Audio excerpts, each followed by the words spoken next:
Today I will be showing how to configure an Active Directory. Since for the newcomers to the PMS, that is the print management systems, the connecting an AD server or adding the PMS in an AD environment is very critical. So the first thing for trial, for getting experience, getting on-hand experience on the PMS system, I suggest everyone can try to build a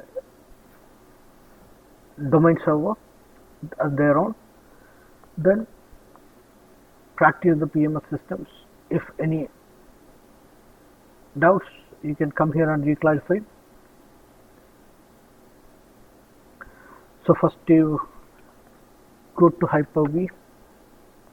So in this PC, Hyper-V is not enabled. That's why when I'm typing Hyper-V in the start search tab, it is giving me this 10 Windows features on or off.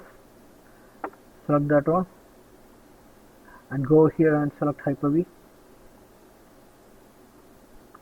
Okay.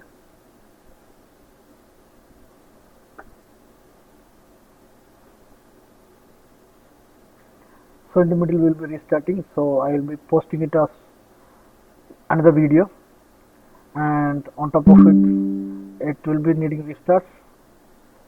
So at that time also I will post as another video, next video. And in between I will pause to avoid the long duration of the video. So it's asking restart now. So you will be getting after steps as the next one.